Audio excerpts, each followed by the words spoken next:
오늘은 예수님의 발자취를 따라가 봅니다. 복음서를 근거로 해서 예수님은 어떤 길을 걸어가셨는가? 제자를 부르실 때 책을 펴라, 읽어라, 외워라 그렇게 하시지 않고 나를 따라오라고 하셨습니다.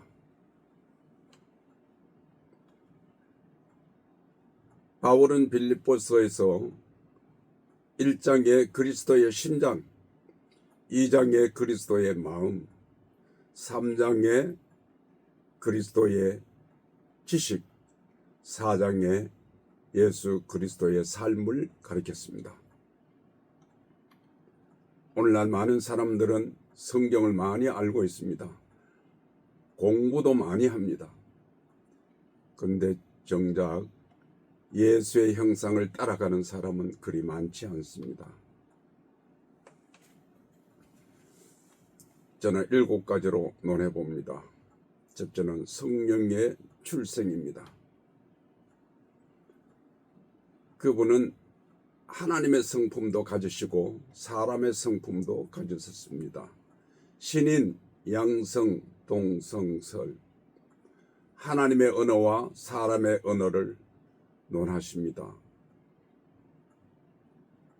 그의 인생을 말할 때 피곤하시고 때로는 배고프시고 때로는 눈물과 슬픔을 보이시고 때로는 노하시고 책망하셨습니다.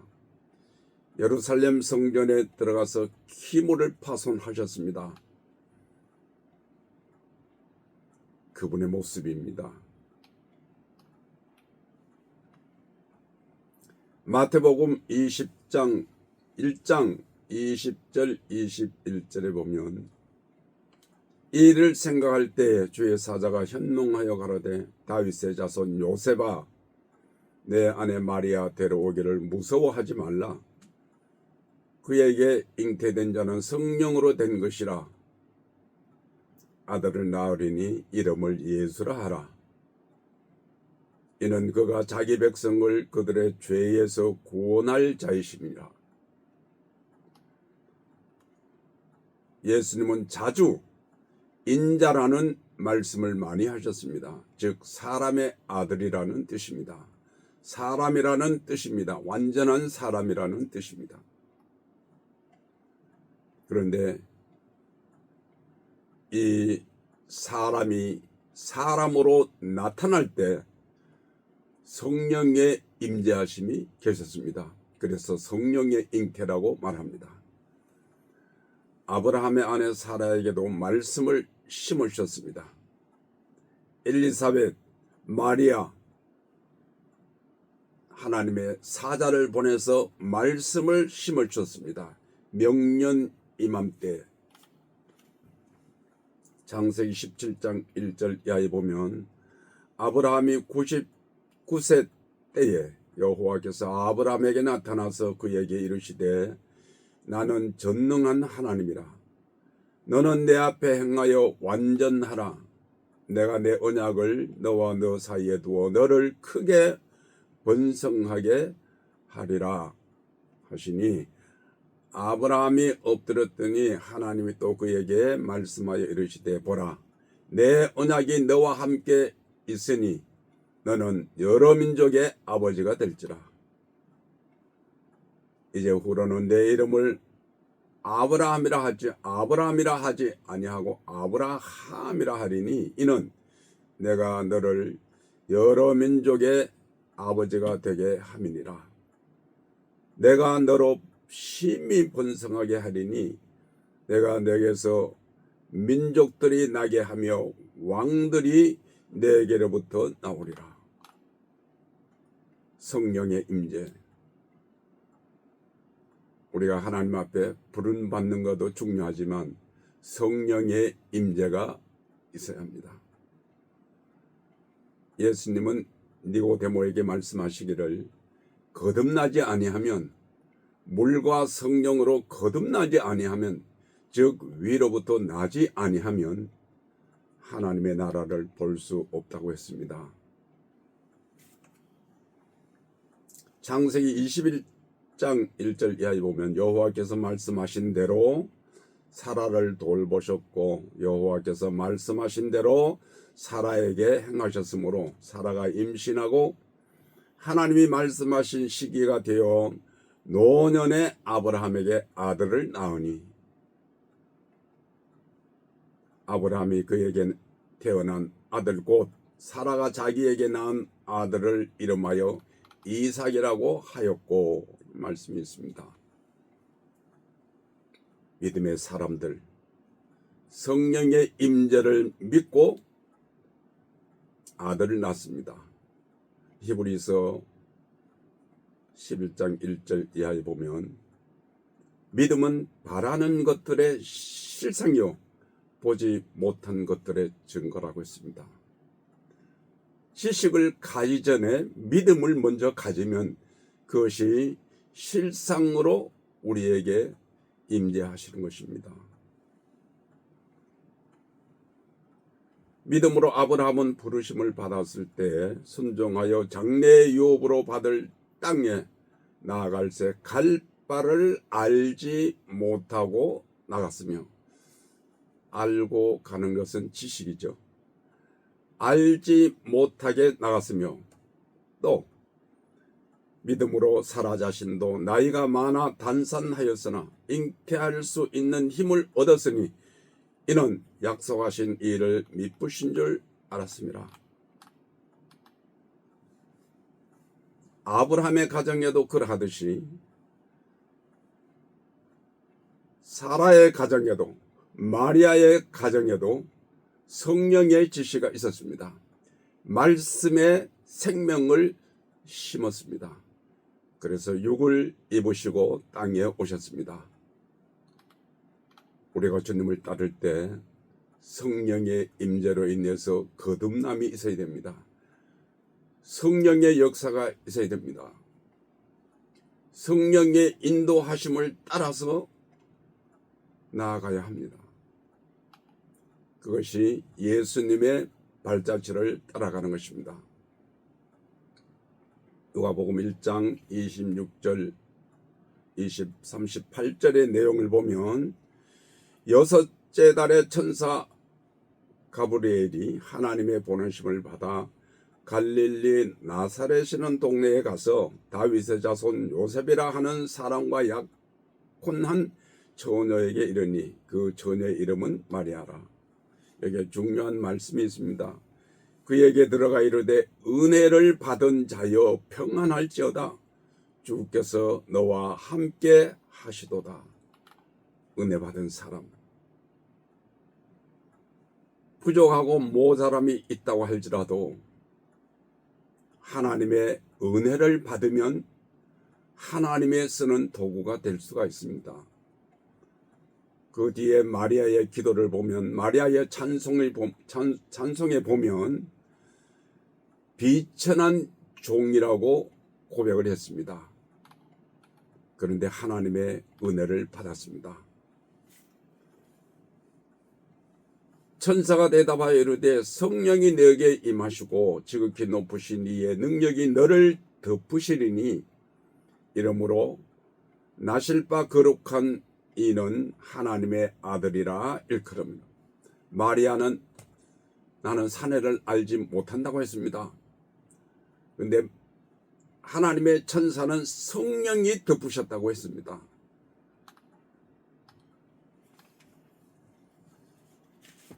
제가 자주 말씀을 드리는 내용 중에 요한복음 6장 63절 살리는 것은 영이니 육은 무익하니라. 내가 너희에게 이런 말은 영이요 생명이라. 성령의 임재, 성령의 거듭남, 성령의 출생하신 예수 그리스도의 첫 번째 형상입니다. 두 번째는 세례를 받으시고라고 했습니다. 요한복음 3장 16절 18절에 보면 예수께서 세례를 받으시고 물 위에 올라오실새 하늘이 열리고 하나님의 성령이 비둘기같이 내려 자기 위에 임하심을 보더니 하늘에서 소리가 있어 말씀하시되 이는 내 사랑하는 아들이요 내 기뻐하는 자라 하시니라. 하늘이 열렸습니다. 그리고 하늘의 음성을 받았습니다. 세례, 서신서에 많이 이 세례라는 용어를 쓰고 그 의미가 무엇인지를 설명하고 있습니다. 세례는 죽음이라고 했습니다. 우리가 예수 그리스도의 세례에 참여하면 장사 지낸 바가 되고, 골로새서 2장 1절에 너희가 세례로 그리스도와 함께 장사되고 또 죽은 자들 가운데서 그를 일으키신 하나님의 역사를 믿음으로 말미암아 그 안에서 함께 일으키심을 받았느니라. 이 다음에 죽어서 일으킴이 아니라 현재 그리스도와 장사되고 그리스도의 고난에 참여하고 그리스도의 부활에 참여함, 이것이 세례의 뜻입니다. 세 번째 그리스도의 형상은 광야를 통과하심입니다. 마태복음 4장 1절에서 11절에 보면 이 광야에서 세 가지의 시험을 통과하십니다. 성경에서 말하는 이 광야는 교회를 상징하는 것이라고 사도행전 7장 38절에 광야 교회라고 표현을 했습니다.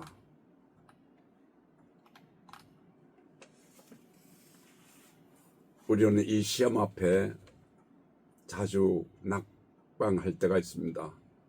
세례 받았다고 다 끝나는 것이 아닙니다. 마치 이스라엘 백성 선민이 애굽에서 출애굽했다고 완성이 아닙니다. 홍해에서 세례를 거쳤다고 완성이 아닙니다.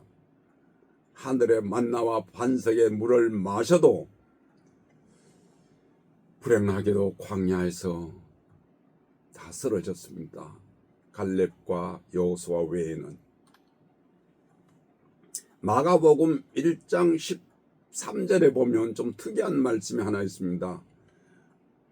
광야에서 40일을 계시면서 사단에게 시험을 받으시며 들 짐승과 함께 계시니 천사들이 수종들더라. 들 짐승과 함께 계셨다고 했습니다. 들 짐승. 이 들 짐승에 대해서는 저는 이렇게 찾아봅니다. 창세기 3장 1절에 그런데 뱀은 여호와 하나님이 지으신 들 짐승 중에 가장 강교하니라. 강교한 들 짐승. 우리의 마음속에도 들 짐승이 있습니다. 두 가지의 씨앗이 있다고 했습니다. 두 가지 씨가 있다고 했습니다. 예레미야 31장 27절에 보면 여호와의 말씀이니라. 보라, 내가 사람의 씨와 짐승의 씨를 이스라엘 집과 유다 집에 뿌릴 날이 이르리니. 우리의 마음속에도 짐승의 씨가 있습니다. 즉 짐승의 기질이 있다, 그 말씀입니다. 예수님의 가까이에 짐승이 있었습니다. 들 짐승. 이 내용을 보면 사람도 성경을 많이 알고 있습니다. 성경으로 질문하고 성경으로 답합니다. 들 짐승과 함께 있었더라. 들 짐승 중에 가장 강교하더라. 뭐가 강교했을까요? 혀가 강교했습니다. 성경적 그림으로 보면 저는 뱀은 사람의 혀라고 표현하고 싶습니다. 시편 140편 3절에 보면 뱀같이 그 혀를 날카롭게 하니 그 입술 아래는 독사의 독이 있나이다 셀라. 사람의 혀가 독사 노릇을 합니다. 예수님은 당시 종교 지도자들을 향해서 독사의 자식들아 여러 번 강조하셨습니다. 독사의 자식들아, 너의 입에서 나오는 그 말이 독사의 독이 있다. 거짓말이 있다.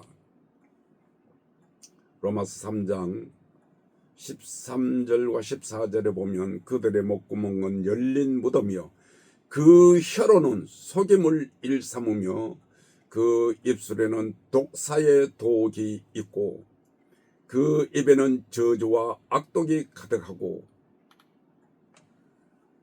예수님은 이 광야에서 독사의 독을 익혔습니다. 시험을 한번 봅니다. 세 가지 시험. 돌들로 떡덩이가 되게 하라. 줄인 자에게 가장 약점은 먹는 것입니다.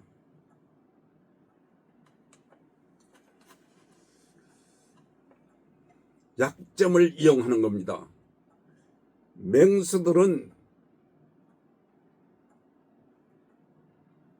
산악지대나 광야나 들판에서 먹이를 잡을 때 약점을 이용합니다. 무슨 약점? 약한 자, 어린 자, 외톨이로 떨어져 나온 자, 병들어 비실비실 하는 자, 먹이가 됩니다. 이 돌들로 떡덩이가 되게 하라. 예수님이 못하실 일은 아니지만 사단이 시키는 일은 하지 않았습니다.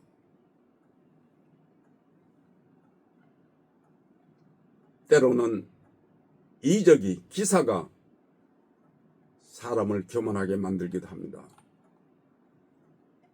요한복음 10장 41절에 보면 많은 사람이 왔다가 말하되 요한은 아무 표적도 행하지 아니하였으나 요한이 이 사람을 가리켜 말한 것은 다 참이라. 요한이 이적 행할 수 있는 능력이 없었을까요? 구름같이 몰려드는 그 무리 중에서 이적을 행했으면 얼마나 유명세를 떨쳤겠습니까? 그런데 요한은 이적을 행하지 않았습니다. 기사를 행하지 않았습니다. 오직 예수 그리스도를 안내하는 길만 했습니다. 이적과 기사가 타락하게 만듭니다. 저는 그런 지도자들을 많이 봤습니다. 성전 꼭대기에 뛰어내리라. 높은 곳을 좋아하는 지도자들의 유혹. 잔칫집에서 높은 자리에 앉고 길거리에서 인사받기를 좋아했던 마태복음 23장 33절에 뱀들아 독사의 새끼들아 너희가 어떻게 지옥의 판결을 피하겠느냐. 높은 자리. 왜 성전 꼭대기일까요? 성전에서 높은 자리를 가장 많이 차지한다는 것입니다. 성전 꼭대기입니다. 성전 꼭대기. 세 번째는 내게 경배하면 천하만국을 주겠다. 소유권의 유혹입니다. 많은 것의 축복, 넓은 것의 축복. 오늘날 타락한 지도자들의 유혹입니다. 불교 지도자는 무소유에 대해서 강론을 많이 하는데 기독교 지도자들은 없습니다. 왜? 많은 소유권이 축복이라고 생각하고 축복으로 가르치기 때문입니다. 그래서 예수님을 따라가겠습니까? 그래서 예수님의 형상을 닮아가겠습니까?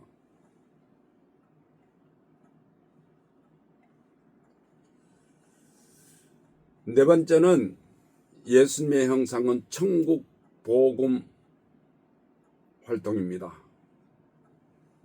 복음. 바쁜 시간을 보냅니다. 성경에 보면 식사할 겨를도 없더라. 마가복음에 2번 나옵니다. 피곤하여 배를 타고 가시면서 고물게서 주무시더라. 그런 말씀이 있습니다. 고린도전서 4장 15절에 내가 복음으로 너희를 낳았다. 우리는 복음으로 새로 태어나야 됩니다. 우리의 삶이 복음화가 되어야 됩니다.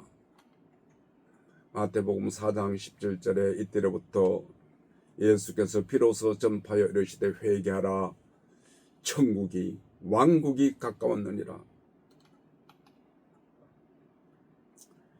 이 천국 복음은 숨겨진 보화와 같아서 아무에게나 볼 수가 없습니다. 발견이 되었다고 하더라도 자기의 소유를 팔지 못해서 내 것으로 만들지 못합니다. 구경만 합니다. 지식만 가지고 있습니다. 고린도전서 3장 9절에 우리는 하나님의 동역자들이요 너희는 하나님의 밭이요 하나님의 집이니라. 하나님의 경작지에서 내가 모든 것을 내 혼자 먹으면 절도요 강도가 되는 것입니다. 대접을 받기를 원하면 서로 대접해야 됩니다. 바울은 이렇게 고백합니다. 고린도후서 4장 6절 7절에 어두운 데 빛이 비치리라 말씀하셨던 그 하나님께서 예수 그리스도의 얼굴에 있는 하나님의 영광을 아는 빛을 우리 마음에 비쳤느니라. 우리가 이 보배를 질그릇에 가졌으니 이는 심히 큰 능력은 하나님께 있고 우리에게 있지 아니함을 알게 함이라. 우리는 깨어지기 잘하는 질그릇과 같습니다. 그런데 이 질그릇에 진리의 보화를 담으면 참 귀한 그릇이 되는 겁니다.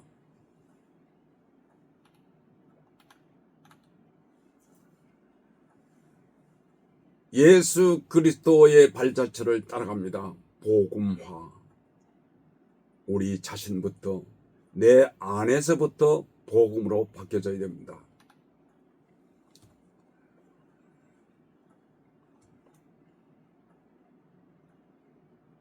다섯 번째 예수의 형상은 나를 따르라. 동역자를 만났습니다. 제자를 만났습니다. 땅의 일은 혼자서 할 수가 없습니다. 고로 신이신 하나님께서 혼자 할 수 없기 때문에 사람의 모양으로 아들을 보냈습니다. 아들을 보냈다는 것은 친히 자기의 자신이 오셨다는 것입니다. 그리고 사람을 만나 주셨습니다. 예수님도 사람을 만나고 사람을 부르고 사람과 함께 공동체의 생활을 하면서 하나님의 복음 사역을 하셨습니다. 요한복음 4장 12절 예수께서 요한이 잡혔음을 들으시고 갈릴리로 물러가셨다가 나사렛을 떠나 스불론과 납달리 지경 해변에 있는 가버나움에 가서 사시니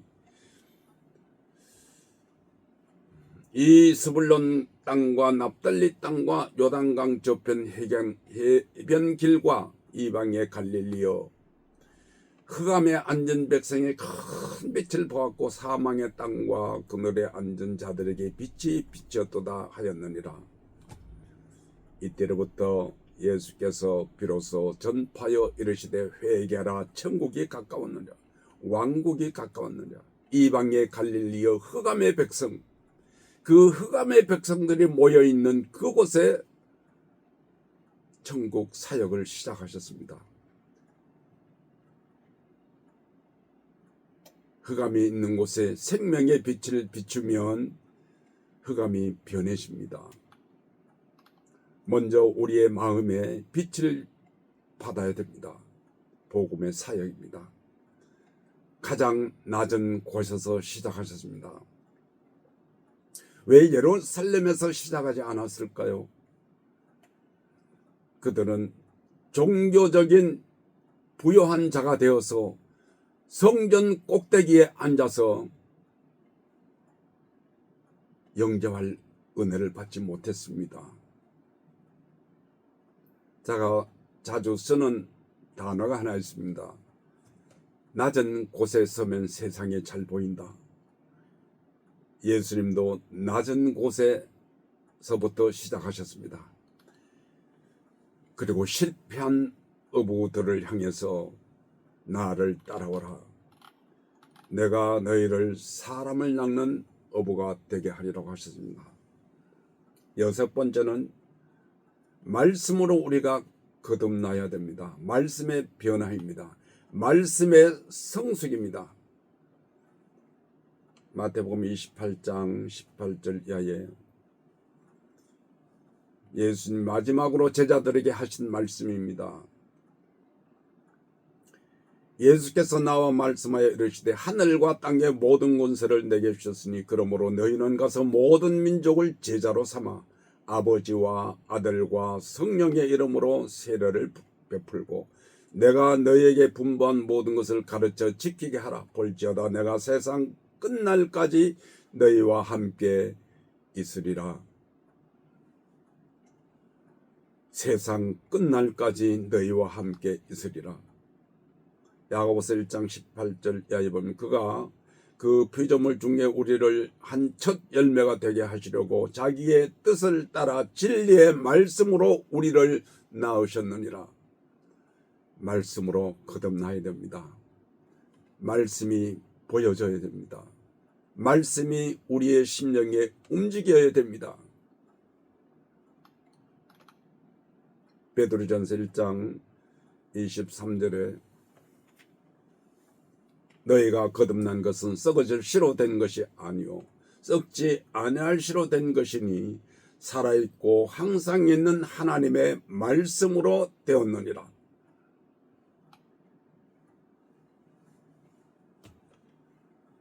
말씀이 우리의 마음에 풍성해져야 됩니다.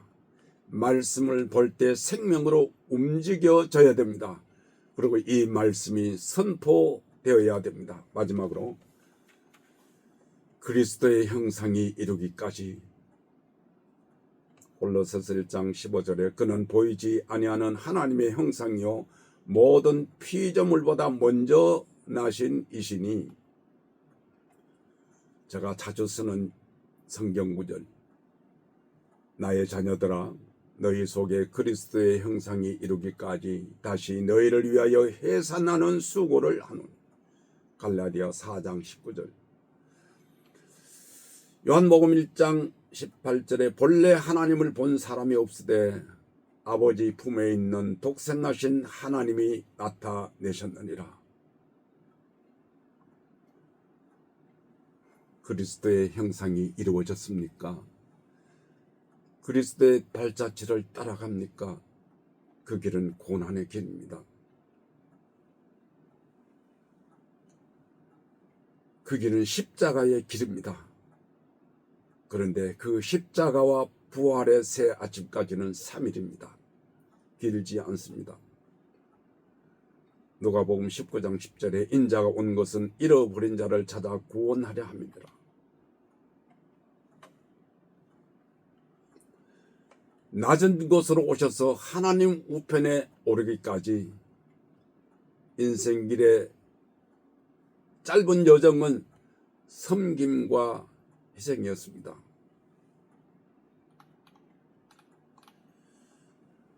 오늘 이 시간에 이 말씀을 통해서 그리스도의 발자취를 따라가 봤습니다. 우리가 그리스도화 되어야 됩니다. 고린도후서 3장 6절 17절에 그가 또한 우리를 새 언약의 일꾼 되기에 만족하게 하셨으니 율법 종문으로 하지 아니하고 오직 성령으로 함이니 율법 조문은 죽이는 것이요 영은 살리는 것이니라. 주는 영이시니 주의 영이 계신 곳에는 자유가 있느니라. 요한일서 3장 이전에 사랑하는 자들아, 우리가 지금은 하나님의 자녀라. 장래에 어떻게 될지는 아직 나타나지 아니하였으나 그가 나타나시면 우리가 그와 같을 줄을 아는 것은 그의 참모습 그대로 볼 것이기 때문이다. 우리가 그리스도화 되어야 된다는 말씀입니다. 그런데 물이 좋지 않으면 열매가 익지를 못합니다. 열왕기하 2장 19절 이하에 보면 그 성읍 사람들이 엘리사에게 말하되 우리 주인께서 보시는 바와 같이 이 성읍의 위치는 좋으나 물이 나쁨으로 토산이 익지 못하고 떨어집니다. 익지 못하고 과일이 떨어집니다. 왜 그러냐 하면 물이 좋지 않기 때문입니다. 오늘날 한국교회는 하늘의 생명수가 흘러야 됩니다. 물이 좋지 못하면 토산이 익지 못합니다. 그래서 예수의 그림자를, 예수의 형상을 찾기가 어렵습니다.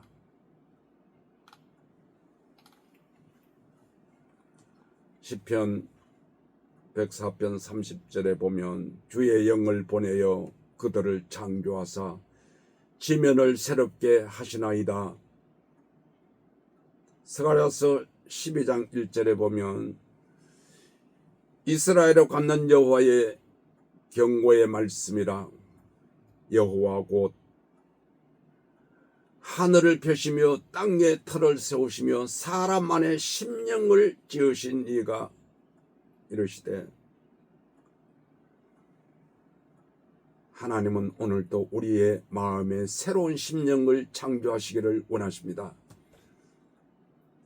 처음에도 말씀으로 창조하듯이 예수께서 말씀으로 오셨듯이 말씀이 육신을 입고 오신 것처럼 참신앙은 예수 그리스도를 따라가는 길입니다. 그 길은 인자 곧 사람의 아들의 길입니다. 에덴을 회복하고 그의 형상을 닮아가는 것입니다. 육의 사람이 영의 사람으로 변화받는 것입니다. 그것은 생명의 말씀으로 가능한 것입니다. 아이를 데리고 공원에 산책 나간 어떤 부부가 있었는데 가장 듣기 싫은 말이 무슨 말일까요? 아이는 누구를 닮았지? 엄마도 닮지 않고 아빠도 닮지 않았네. 그럼 어떻게 될까요? 자식은 부모를 닮아야 됩니다. 하나님의 백성은 하나님이신 그리스도를 닮아가야 됩니다. 옛날 어른들은 이런 말씀을 했습니다. 부부는 닮아간다고 했습니다. 남남이 만났는데 어떻게 닮아갈까요? 같은 환경, 같은 식생활, 그리고 성격도 서로 맞추기 때문에 외모의 모습도 닮아간다는 것입니다. 주님을 따라갑시다. 배우는 것이 아니라 따라가는 것입니다. 그리스도의 형상이 이루기까지 우리가 사는 땅에서 그리스도화 되어야 합니다. 예수로 살아야 합니다. 그것이 하나님의 왕국이요 하나님의 천국이요 새 하늘과 새 땅입니다. 감사합니다.